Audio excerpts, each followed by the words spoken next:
And in the upper left here for Platinum Heroes, looking to do just as well as his teammate did in that last series. In the blue, it's ArT.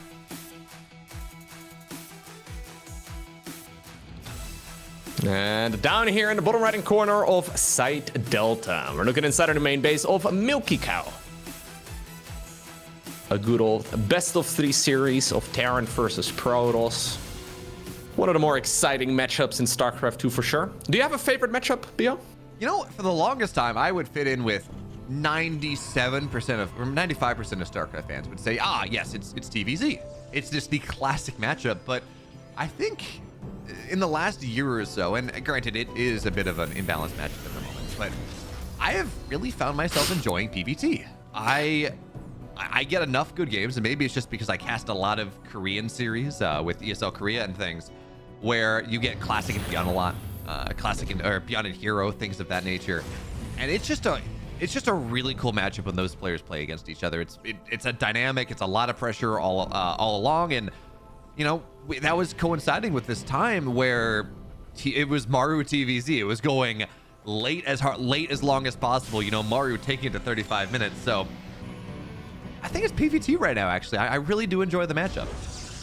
Yeah, fair enough. I mean, there's a lot of build order variety for sure. There's obviously a lot of discussion going on right now about Widow Mines and all the rest of it, but the top-level Protoss players seem to be quite comfortable defending against all of that early game aggression from Terrans. Curious to see, though, if we're going to be seeing that as well in this particular match, right? So MilkiCow is going to be going straight into the factory over here. There's no command center for him anywhere just yet, as instead, we're going to go straight into a... Well, I wanted to say proxy marauder because those words just go together for some reason in my mind, but he's proxied his own main base. He's built it inside of, you know, the main base where we ordinarily would see these structures going down. But normally proxy marauders, well, they're proxied. Yeah, certainly. This is a build that we saw Gumiho when he came back from the military. He was doing a lot where it's a 1-1-1 out of this. You do delay, although I think he actually would get, it was a barracks factory then command center, not full 1-1-1, but you get these marauders, you go concussive shells, and then the idea, at least on MilkiCow's version, is you catch the first adept, the first stalker on the map, you kill that off, you deny scouting, it means you can be pretty happy. But MilkiCow, by getting this starport before his natural, this is going to be a little more aggressive. This concussive shell marauder play on top of Widowmine, I guess Widowmine drops. These two things are not something you see all that often together. Definitely sure, but... Yeah, MilkiCow also obviously has a very late expansion now on the back of this, right? So a very quick starport, and he's going to be able to send those Widow Mines in, but in a way he's almost forced to deal damage. And I really like this hallucinated scout over here. I mean, it's going to see at the very least that something fishy is going on here, and that whatever unit is thinking about moving across, so we didn't actually have the adept moving across, it was just scouting out front for a little bit. But if he was thinking about still sending one of these two bad boys across the map, well, this certainly makes him reconsider it. So now he knows what he's playing against. It's going to be two Widow Mines together with a concussive shelled Marauder.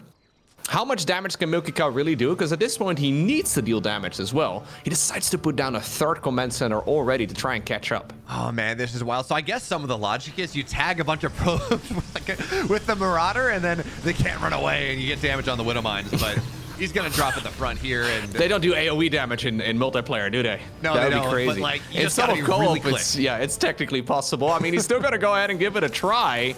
This is something that ArT sees coming in from a mile away, though, and nice snipe right over there on the first Widow Mine. There's still one remaining inside of this plane.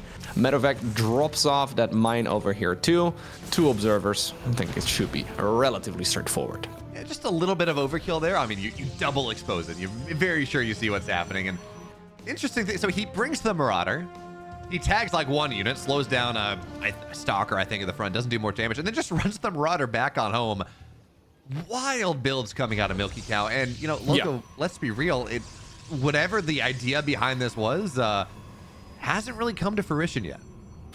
No, you're absolutely right. He was trying to tag that very first unit that usually shades across the map, and he didn't get that at all. So ArT may be prepared for this particular build, or at the very least keeping in mind that this is in MilkiCow's arsenal of strategies that he likes to bring out. And ultimately, this now puts the Terran player significantly behind. Look at the worker count here. Now, the one thing that he does have going for himself, though, is that the third command center is really early, considering the first expansion, that one on the low ground, is super late.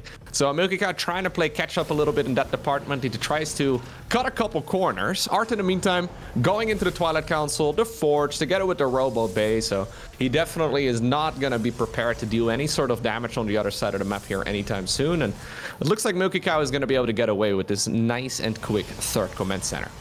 Yeah, and that is one of the things that you can do. You get aggressive and then you just get very greedy behind it. And actually, if you think about it, Loco, it makes more sense for a Terran to do that than like any other race, because if I'm a Zer, you know, I'm a Protoss and I'm getting aggressive off one base and trying to expand behind, I gotta take my bases on location. And that can be scary, you know? But if I'm a Terran and I can just build an extra command center in the main base, get the extra mule, build more SCVs, I like that a little bit more. Maybe the Nexus should be able to fly. Is that what you're saying? Yes, I think so. Because that's a balanced suggestion I have not seen anybody make in like 13 years of me following the StarCraft scene very closely. Maybe Hatchery should be able to fly too, man. We add some thrusters to the bottom of a Nexus, suddenly it can take off. It's a flying pyramid through the middle of the map. Actually, you know, if we talk about lore considerations, I think you should just be able to use recall to recall your Nexus. You recall your Nexus to a Nexus, or you just recall to anywhere you like? You know, it's like a top bar ability. You just spawn in a Nexus. No, you have a probe has to put a beacon down, and you can take a Nexus and put it somewhere else. Oh, well, you know what? That actually sounds kind of cool. Also a little broken, but MilkiCow coming across the map. I am not sure if I agree with this particular attack. I do like this little move out here by ArT, trying to slow this down in whatever way he can. So Stimpak is finishing up in a few seconds. Combat Shield is about half a minute or so behind this. First Raven, okay, is going to end up going down, but it will drop a lot of auto turrets. Yeah, I thought the Raven was trying to like get a weird shutdown angle on the Colossus, but instead it gets 2 probes. That's not a lot. 3 tanks, they punch through a shield battery. They do damage to a Colossus despite that, so ArT does have to be careful. And if we look at the upgrades, he's got charge. He's I assume, gonna wait for just one more round of upgrades. And I mean, I can't imagine MilkiCow breaks him with this. I don't either. He really needed that Raven, and he had the Raven too. I was wondering where it was located, but dropping the auto turrets. Oh no, we're gonna just unsiege and try to evacuate on out of here. Okay. Good cleanup right there by the Protoss player for sure. And there's actually a chance he actually just continues this fight for a little bit longer. Reinforcing Terra units are showing up. Those rocks are almost functioning a little bit as a force field over here. Siege tanks on the high ground, but we do have plenty of vision. I think there's a chance ArT is going to just continue this aggression since the third command center has just landed. He doesn't know about it, I suppose. So, yeah. He's probably going to autopilot and march back home, but I wonder if there's a chance for him to deal damage right now on the other side of the map. It can be a bit scary when you're trying to make something happen like that. When you have all these Colossus, and that's great, but there really was not a lot of ground tech behind this. Blink isn't done.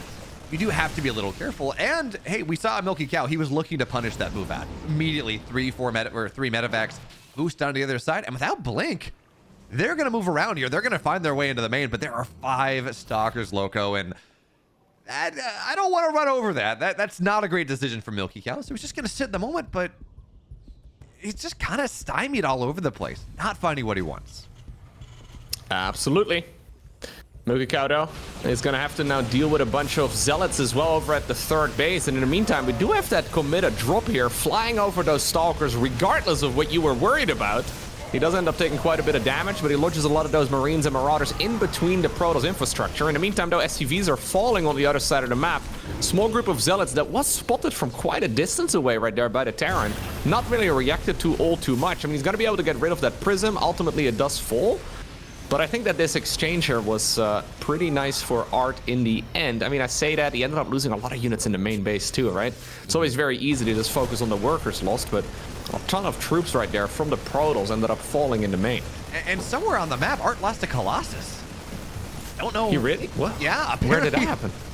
Yeah, ArT only on 2 Colossus right now, so yeah, that's actually a little bit better for MilkiCow. And one thing about Milky, more than, well, on top of a bunch of other Terrans, you give him an inch, he's going to try to take a mile. He is just such a momentum Terran. He loves just getting so aggressive here. So now that he's been able to wedge his opponent onto the other side of the map, this might be some value, but Widow Mines, they're going to get forced back. And even though he got a Colossus, there are still 2 here, Loco. And 2 Colossus, when you only have 2 Vikings, doesn't feel great. Absolutely. We have an Archon transition right now as well coming up, or at the very least, that is something that ArT can be aiming for. There we go. A couple Archons on the production tab as well. 4th Nexus in a bit of trouble. Okay, apparently we're going to pick up and get on out of there and maybe harass this a little while later once again. So we don't have a fourth command center just yet here for MilkiCow. When are we going to be adding that one on? I mean, I realistically, I could see MilkiCow just lifting his main to the fourth, just really pulling a Beyond something like that. I'm not saying it's going to happen necessarily, but Milky is one of those players that, again, given the option between getting a fourth base and taking this later or being as aggressive as possible, he is always going to choose the aggressive options. Yeah, there's a Zealot in his base, but he's going to try to move on in. That being said, this army out of ArT right now, yeah, it's down in army supply. 2 Colossus, 4 Archons. It's got to be 5. And we have, I think it's like 1 Ghost in this army, so not enough EMPs to deal with this Archon bubble. This is not an army that Milky can fight all that easily. Shield battery overcharge ready as well to just totally mitigate the EMPs. Milky wants to get aggressive, but you can't break this position. Maybe the drop on the north side. Maybe that's where he finds his egg. Yeah, we see these units being used very conservatively, ready to fight here in just a moment's time once again, but he's certainly gonna need more ghosts if he properly wants to fight this. There's the 4th command center coming up. MilkiCow not quite firing up the +2 armor upgrade here, as he does have a 2nd engineering bay, but he decided to just go for the attack upgrades for now. Also now getting the air weapon upgrades here for those, well, Vikings in particular. This Nexus is not going to happen for now. ArT forced to go for, a counter against that army in the north. At least that's what I thought he was going to do. He's got so many Archons now in the mix. These Archons, they really start falling off so quickly once the ghost count grows. And, well, previously, just about a minute ago, you brought it up. We had one of those ghosts, but now we're all the way up to 5. And it's wild looking at this, Loco. MilkiCow has 4 Vikings, right? So that's not a lot if he gets +1 air attack. He's getting a 2nd starport, but again, just doesn't actually, he's not taking advantage of that upgrade. Or just this ability to deal with Colossus for the most part, as ArT does go forward, gets a couple units. But this is really turning into a fascinating game. Part of it is side delta, right? Where you do have kind of that choked out path in the middle, so you want to play on the edges. Both players here playing kind of on the sides of the map, and MilkiCow for the first time feels like he is going to find some value. Well, for the first time in a little bit, he's going to delay this 4th base, and Zealots, that's an empty bunker, so Zealots on the other side are going to hit him, maybe not just as hard, but he's going to hit him pretty hard even still. And Medevac's getting they're 2, how? They're 2 just barely alive. I mean, he should be able to target fire down these units before they fully unload. Oh my god, can we blink? What? My god, I feel like if you do this exact same sequence like 17 times, it's gonna be at least 2 of those units going down in the end. But anyhow, in the meantime, the Zealots absolutely cleaned house on the other side. 26 SCVs fell right there on the side of MilkiCow. That was a sequence of events that he's not gonna be all too happy about. He is gonna go and try and get a planetary fortress, but I'm with him right now. Just go for a big push. We need to get something done, because if you don't get something done within the next minute or 2, Protoss is gonna run away with this victory. And ArT blinks forward, I guess, on the Widowmine, but instead he takes more damage. Disruptor's just not gonna land at all here. And the Viking count is better. He has +1 right now. 5 Vikings against 1 Colossus is more than enough. And now it's dropping to the main base as he looks for this fight. Stalks blink forward on the Medevac, kiting away MilkiCow, trying to find some value here. Now, we're going to see the Colossus go down. Disruptor shots, again, not going to land. But the army on the ground is going to be enough to force this fight. But it's all a distracting army, because in the main base, there are 3 Medevacs getting a lot of damage done. Of course, Zealots on the other side. This game's going crazy, Loco. Yeah, that little Zealot run by over there really adding up the damage on the side of the Terran. So ultimately, MilkiCow almost has to win the game with the army that he's got right now. And yeah, he's dealing a lot of damage over here, but I don't see this particular force really finishing the game. That being said, I mean, we can't continue just giving away units for free, but the Terran economy is just nothing all too impressive. We have a Dark Shrine, so using a couple of those units here to try and maybe push back some of that Terran army in the main would not be a bad call. Instead, we fire up a Void Ray, which I don't agree with fully. It's something. On the other side of the map, I mean, I don't know. But you're right, MilkiCow is broke. The fact that that planetary died so quickly with a full repair, MilkiCow actively didn't have the money to repair it. If we look at economy here, he's mining less than 1,000. Yeah, he's dead now. The orbital falls. Cool game, but ArT takes game 1. He absolutely does. A nice back and forth here in the end, though, but both players showing some really good moments and maybe a couple of question marks for the both of us here as well. But that was a fun competitive game of StarCraft 2 for sure. Yeah, some crazy moves right there, especially with those medevacs, right, by MilkiCow. I was thinking back, like, usually we have players who are very aggressive with their medevacs, like, for example, Bjorn, and they're consistently aggressive with the medevacs. And you have guys that are a little bit more conservative. But in this game, we had MilkiCow just YOLOing the medevacs into the main base multiple times, and then he had like one plane with like 7 Marines that he very delicately microed back and forth at the 4th base so many times. It's just kind of funny to see. Maybe that's just the group of units he preferred, man. It's just kind of funny to see the distinction between the different ways that the medevacs right there got handled. Yeah, I mean, the fact that we had 2 medevacs that were, you're right, not just the one, but it was 2 of them. I think that combined maybe 10 total HP. And they actually survived for quite a while. Eventually, they died. But, you know, even still, it's just ballsy plays there from Milky. But now we move on to, how do you say it? It's Alcyone? Alcyone? Alcyone? Alkaiwan. Alkaiwan, I believe. Yeah, that's what I've heard. So next season, we're going to get Alky 2? Alky 2? There's definitely a chance, yeah. That actually sounds like a map name. Alky 2. Anyways. I mean, MilkiCow is already a pro gamer ID. We can definitely have Alky 2. And it makes sense because this is map 2 on Alky 1. On the upper right, in the red, down a game, MilkiCow.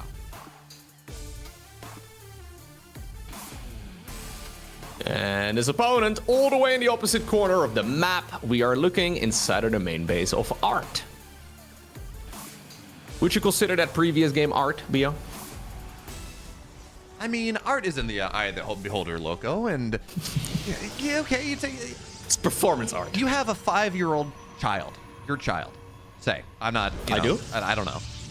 But and they go and they're in preschool and they paint a picture of mommy and daddy in bright Technicolor squiggly lines. If that's your child, you probably consider that art. If you try to hang it up in the Metropolitan, in the Met, they probably won't let you hang it up. So it depends. If there's like a Da Vinci painting from when he was like 3 years old, that would be worth like at least 100 million. True. Just him drawing stick figures at 3 years old would be worth a lot of money. So it could, yeah, then it would certainly be ArT, yeah. So as we get into Alcyone here, actually, now you're gonna accidentally mess up the pronunciation of this map too. I like it. I mean, to my understanding, like Alcyone is the Greek pronunciation. Alcyone. So ArT actually mining out the minerals right there in the middle and sneaking a probe towards the right side of the map. Keep in mind, he's got a little bit of wiggle room here now. In a best of 3 series, it's the first player to win 2 maps who will end up winning the game. And well, ArT's thinking, I've got a shot here. Probably wouldn't be doing this build if he was 1-0 behind, but right now it is certainly not a bad choice. I mean, we saw Haas having a lot of success with just a bunch of Void Rays and Adepts earlier today in one of the nastiest series of StarCraft I've seen in a bit. Maybe not necessarily nasty in the most positive sense of the word, but yeah, no, that was a game and a half or a series and a half. Yeah, you know, I wonder if Loco, ArT has got the same thing here. I took a shower before the broadcast today. You know, I got all clean. And while watching you all cast that series, I felt the need to go take a shower again. Like I felt dirty after watching that. I think Ben was in physical pain from that particular match. He was not happy with the way that the Terran there was approaching the counter against Void Rays and those Adepts, but hey, it is what it is. Sometimes those Haas strategies can catch you off guard. And maybe ArT was watching that too, and he's feeling a little bit inspired, although, no, it's going to be an Oracle. Yeah, and of course, this is something that it's not necessarily easy to scout where the proxy is, but as a Terran, you can at least figure out that something has gone onto the right side of the map, because it's how pathing works. If you click an SCV, even if you haven't scouted something and you click an SCV on this side of the map, if it paths kind of towards a spot on that wall where there's an open position, then you'll know that, okay, the Protoss has gone to the other side, something's weird's happening maybe. So we should be somewhat okay. We're going to see the Cyclone. It should be enough here to defend the Oracle. Yeah, Cyclones, they're a little bit paper. We saw how quickly they died, but against single Oracle, you're going to be fine. Absolutely. They look the same, but they function entirely differently, right? Ooh. They could have as well just made all those changes and changed the unit model too, put a Goliath in the game or something, because it really does function like a completely new unit, and sometimes those interactions are still a little bit undiscovered, even though the changes have now been around for quite a while. And the Cyclone is still really trying to find its groove in this particular matchup. Now we have a couple of Phoenixes though on the back of this after that very first Oracle. Now the Oracle hasn't really achieved that much. I guess at the very least it's scouted that this is going to be some sort of Widowmine shenanigans here from MilkiCow once more, but no concussive shelled Marauder at the very least this time around. If he can catch that medevac though, yeah, as it's ready to go across the map with those Phoenixes, that would be amazing. He's not even, he's gonna send him home now. Yeah, he should be able to catch this. And it's funny, Loco. I looked at this and like the first week of the patch maybe, I saw a lot of PvT and Widow. Okay, it's not gonna get the burr off, so it doesn't get the medevac, but we'll get these Widow Mines. But I looked at these games and I saw a lot of Clem, a lot of max packs, because if you cast DPT cups, you're gonna get a lot of Clem and max packs. And it felt like Stargate openers were dead. The fact that you could pretty much reactively reactor cyclones out, run across the map and push it, made it feel like Stargate openers were just really not going to survive the new patch. And it feels like, I guess Protoss players have figured it out, because we've seen a lot of Stargate openers against Terran in the last, really for this entire tournament, and it seems to be working. No, absolutely. Yeah. This is usually what happens, right? Whenever we have significant changes made to any of the units, people are always very quick to call it imbalanced, or it just looks completely out of control. But honestly, in the end, I think it'll probably, if we look back at it for like a half year or so from now, people will probably consider it a pretty significant nerf to the Cyclone overall, actually, which is kind of the exact opposite of what we had. But this is an excellent little move right here from ArT, though, getting a good bit of damage done over here, getting that medevac too. And up to this point, he has lost nothing. This has been a flawless game here for ArT as far as the resources lost goes. He has lost 0 units. So I think it's fair to say, actually, that going back to earlier on, this game, at least the early game, this we can consider ArT. I mean, again, it's flawless. You're a Protoss player, though. I don't think Terran players would consider this ArT. If I was like, man, dude, do not put that evil upon me. I do not play Protoss. But anyways, yes, if you are a Protoss player, you consider this ArT. If you're Terrans, you're just crying inside. Maybe screaming, crying and screaming. Very emotional, for sure. Now, we do have an Archon Zealot push on the back of it, it seems, here for ArT. So he is not just going to sit around on this unit composition for a while longer, although for now, he doesn't have a whole lot to address this Terran army. So we have Stimpack and +1 infantry weapons about to finish up here for MilkiCow. Combat shields, however, are still quite a ways behind this. So yeah, with these Phoenixes picking up some of the reinforcements, this is accidentally turning into a bit of an all-in, because these medevacs are going to have a very hard time going back home. Yeah, and unfortunately, MilkiCow is not going to be able to hit before charge is done. Maybe if he beelined across the map, maybe he hits that, but he won't have stim. Anyways, he won't have +1, won't have combat shields. So I like this decision from Milky. Yeah. He shows up, it leaves the Widow Mines, because, hey, Widow Mines in the middle of the map, right? Am I right? But he just throws his dirty units all over the map. He's littering. This is the Terran equivalent of just, yeah, littering all over the map here. I mean, my beautiful Alki 2. Alki 2. Look at what he's done to it. It's just, it's... Yeah, taking a watchtower as well. Very mean behavior over here. If he can grab both of those, though, well, he does see it. Well, after mourning the death of one of his units, that's when he sees it. Can we do a revelation here and get the second one? Or are we going to walk into that one, too? Okay, at least we got the nice, quick split off over there, but I really thought he assumed it was already there. And you know what? Luckily, you're not even losing a unit, because according to the lore there, Loco, when a Zealot dies, a Zealot actually gets teleported back to the mothership the moment before death. So it's fine. That's beautiful. You're just losing some armor. That's it. It's okay. Yeah. So can we warp them back in as well? So there's a chance you can warp in the same unit multiple times in one game? You know, I don't know if it goes that far. I think that they're still somewhat wounded, so you still got to heal them up a little bit. But these are questions that I don't know the answers to. Much like, is this SCV pool going to work? There's not a lot of splash on the map right now, Loco. No, there's a couple Archons in the mix, but that's really about it. The batteries are going to be absolutely critical, and the first one will fall in just a heartbeat. There's a lot of Widow Mines over here, and ArT now has been cut off from his own base. He's thinking about engaging this right now. Okay, Zealots are charging in. Probes forced to pull away from their mineral lines too. There's the battery overcharge, but MilkiCow's army here is looking very menacing. Widow Mines repositioning. Bunch of splash damage there, going on top of the Terran army too, but was it good enough? I don't think so, and this was even with MilkiCow sitting there taking the fight. His SCV's actually not buffering for the Zealots, so his army actually took more damage from the Zealots than he should have, but now the Natural's dead into the main base. And how in the world, if you're ArT, do you find your way up on the high ground? MilkiCow should just hold that. And look at this. Look at what he's doing. Hold position there on the SCVs on the high ground.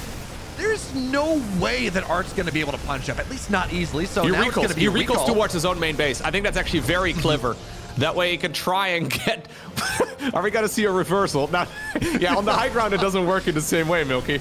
But anyways, he wants to try and get some value out of his army. That is so many SCVs now just not occupied with mining for such a long time. And if ArT can clean this up, it should still be okay for him.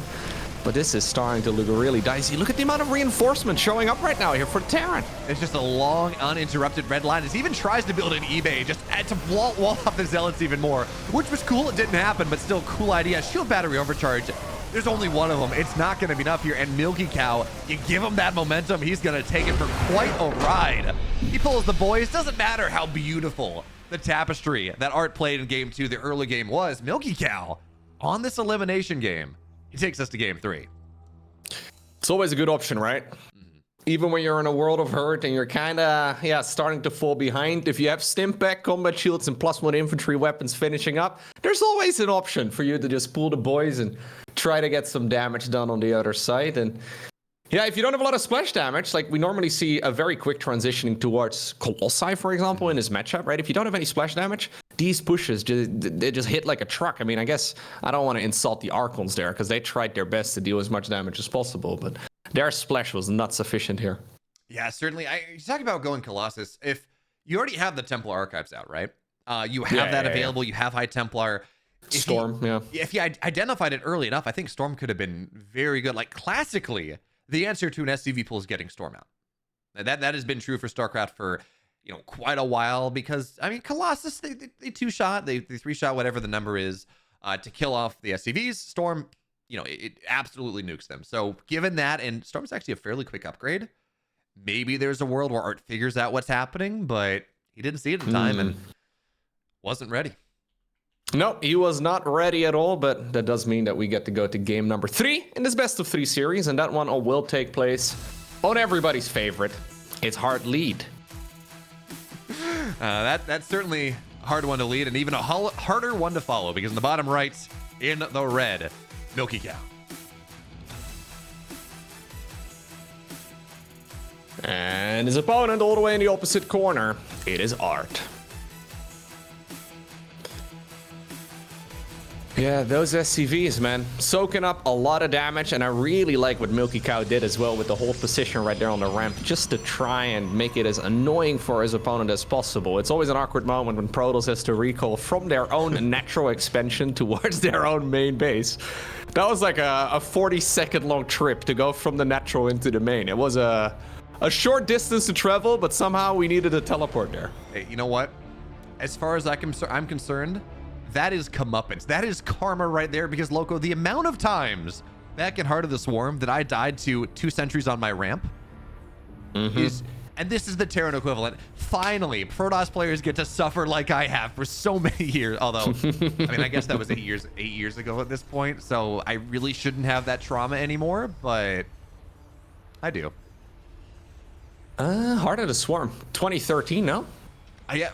Didn't. In my head, Legacy of the Void was 2015, so I mean, I don't want to make you feel older or whatever, Bio, but it's been a while since Heart of the Swarm That's came what I'm saying. out. Like 8 years ago, I should be over this trauma by now, but I'm not. Double gas start right here again for MilkiCow, going into the nice and quick factory, trying to make sure that he gets those units going nice and early once again. That early game really didn't go his way in the previous game, but it wasn't terrible for him either, right? It wasn't really a situation that he couldn't absolutely recover from, and I kind of like the decisiveness right there from him, though. So he looked at that, he's like, you know what? I am gonna have my best shot if I just pull all of the boys. I don't think my opponent has an idea of this being an option for me at all, or at the very least it's not a consideration that he's making. So maybe I can just push for the victory if I send everything across. Yeah, there was no Storm available, no Colossus, no nothing right there. Maybe if ArT would have sniffed it out a little bit earlier, it would have been an option for him, but he didn't. Man, it's such a shame, too, when you go for the Stargate style that ArT did. One of the things that you value, one of the reasons you go for it, is because it gives you so much information. You have oracles, and you can revelate. You have Phoenix that should be able to dance around the army. You should know what's happening. But because MilkiCow kind of went for the first pressure, backed up a little bit, it was a weird SCV pull timing, if you think about it. Like, it didn't make a lot of sense outside of just MilkiCow deciding to go for it. And so ArT wasn't on the map and wasn't really looking for it. And then, well, there we go. You don't find it. Absolutely. Alrighty, so what exactly are we going to do? It looks like it's going to be Widow Mines together with a Medevac. I wonder Is this a strategy you've ever seen before? No, this is very novel. I've never seen this build. I have no idea. I'm excited to find out, though. I thought Widow Mines were mostly a defensive tool, but you're telling me they can be used offensively as well? Maybe that's why he's going to bring the Marines. Okay. I thought they were just litter you put on the map to make them a little... Ooh, all right. Third one is going to join in as well, and we'll have to see how much damage can be done. Now, ArT will see this coming in once again from quite the distance. There's a Phoenix on the back of this, but it's still very easy to accidentally mess this up. There's only a single Phoenix available, of course, at this stage in the game. Not a lot of units here available either, though, because our Terran decided to pull everything that he's got towards the other side of the map. In the meantime, the Widowmine drop is going in. That it is, but I mean, it's supposed to be a cloaked Widowmine drop, and it's just now not. So one Widowmine just going to get targeted down before anything. And yeah, it kills an Adept. This is a disaster. You lift one single Marine here, it's going to kill like maybe one probe. This is a disaster for Milky right now. He doesn't get the burrow up. He has to drop off once again. ArT is in such a wonderful position. Now, it does seem the armory completed, so at least there's that. But actually, hey, there we go. Second one goes down. 2 more probes fall. It's still not great, but at least MilkiCow is getting something out of it. Oh, second shot. Oh my god, I get nervous every time. You see these probes stacking up. Okay, that was actually pretty good, all things considered there for the Protoss. But those are the kind of scenarios where you accidentally lose 12 workers rather than just 5. I really thought they were like 2 Adepts and the probes just sitting there on top of each other. And I really, if MilkiCow had targeted it, it would have been that 12 probe counter, like, I don't know, 8 probes and a couple of Adepts. But look at what's happening here behind this. More probes go down. And now MilkiCow just really trying to hit this as quick as possible. He's got Cyclones, he's got Marines, he's got a Viking to try to deal with what's in the air. This is awkward to deal with for ArT. He's got 3 Phoenix, but he's got a Stalker on the ground. That's it? There's not a lot here. He wants to kill those Widow Mines primarily, right? So he decides to unburrow them and move them away. I guess a little bit afraid right there of that photon cannon finishing, but I've got a feeling he could have at least kept one of them around. There's no reliable detection right here for ArT just yet, so that's why he decided to go for the Robo facility. Now there's an Oracle out as well. He decides to pull the boys into that Widow Mine. It does get picked up just barely in time, but there's just not enough Protoss. GG is cold, and it's MilkiCow who obtains the victory.